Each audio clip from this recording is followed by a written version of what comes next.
ഗുരുവായൂർ അരിയന്നൂരിൽ വീട് കുത്തിത്തുറന്ന് സ്വർണ്ണാഭരണങ്ങൾ മോഷ്ടിച്ച സംഭവത്തിൽ മാപ്പപേക്ഷയുമായി എത്തിയിരിക്കുകയാണ് മോഷ്ടാവ്. മോഷണ മുതലിൽ 8 പവൻ സ്വർണവും തിരികെ നൽകി. CCTV ദൃശ്യങ്ങൾ തെളിവായി ലഭിച്ചതോടെ പോലീസ് കേസന്വേഷണം ഊർജിതമാക്കിയതോടെയാണ് മോഷ്ടാവിൻ്റെ മാപ്പപേക്ഷ പുറത്തുവന്നത്. വിവരങ്ങളുമായി സാരംഗ് ചേരുന്നു.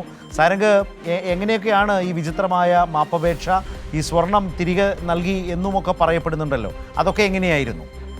തീർച്ചയായും ശരത്ത്, വളരെ രസകരമായിട്ടുള്ള ഒരു സംഭവമാണ്. അതായത് 2 ദിവസങ്ങൾക്ക് മുൻപാണ് ഗുരുവായൂർ അരിയന്നൂരിൽ വീട് കുത്തിത്തുറന്ന് സ്വർണ്ണാഭരണങ്ങൾ മോഷ്ടിച്ചത്. ഏതാണ്ട് 10 പവനോളം സ്വർണ്ണാഭരണങ്ങൾ മോഷണം പോയിരുന്നു. അയ്യൂർ സ്വദേശിയും അതോടൊപ്പം തന്നെ സ്വകാര്യ ആശുപത്രിയിലെ ഡോക്ടറുമായിട്ടുള്ള അബൂബക്കർ മുഹമ്മദ് റാഫിയുടെ വീട്ടിലാണ് മോഷണം നടന്നത്.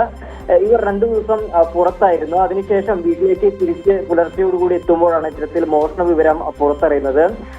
വീടിന്റെ മുകളിലെ 2ാം നിലയിൽ നിന്ന് അലമാരിയും അതോടൊപ്പം തന്നെ ബാഗിലുണ്ടായിരുന്ന സ്വർണ്ണങ്ങളും ഉൾപ്പെടെ 10 പവനാണ് മോഷണം പോയത്. അത് കഴിഞ്ഞ് ഉടനെ തന്നെ ഈ വീട്ടുകാർ പോലീസിൽ പരാതി നൽകിയിരുന്നു. അതോടൊപ്പം തന്നെ ഈ കള്ളൻ വീട്ടിലേക്ക് കയറുന്നതിന്റെയും അലമാരി അടക്കം കുത്തി തുറക്കുന്നതിന്റെ ഉൾപ്പെടെ CCTV ദൃശ്യങ്ങൾ പുറത്തു വന്നിരുന്നു. പോലീസ് അത് കേന്ദ്രീകരിച്ച് വിശദമായുള്ള ഒരു അന്വേഷണം നടത്തിക്കൊണ്ടിരിക്കവെയാണ് കഴിഞ്ഞ ദിവസം ഇവരുടെ വീടിന് പുറകിൽ നിന്ന് ഈ മോഷണം പോയ സ്വർണത്തിൽ 8 പവനോളം സ്വർണം ഈ കള്ളൻ തന്നെ തിരികെ പുറകിലായിട്ട് ഇട്ടിട്ട് ഉപേക്ഷിച്ചിട്ട് പോയ ഒരു നിലയിൽ കണ്ടെത്തുന്നത്. അതോടൊപ്പം തന്നെ ഇവർക്ക് ഈ പൊതിയിൽ നിന്ന്, ഈ ലഭിച്ച പൊതിയിൽ നിന്ന് ഒരു ചെറിയ കത്തും ഉണ്ടായിരുന്നു. അതായത് 10 പവനിൽ നിന്ന് മോഷ്ടിച്ചെടുത്ത 10 പവനിൽ നിന്ന് 2 പവൻ താൻ വിറ്റുവെന്നും ബാക്കി 8 പവൻ സുരക്ഷിതമായി തിരിച്ചേൽപ്പിക്കുകയാണെന്നും തന്നെ കേസിൽ നിന്ന് ഒഴിവാക്കണമെന്നും അല്ലെങ്കിൽ പരാതിയുമായി മുന്നോട്ട് പോകരുതെന്നുമായിരുന്നു കള്ളന്റെ ഈ കത്തിൽ ഉണ്ടായിരുന്നത്.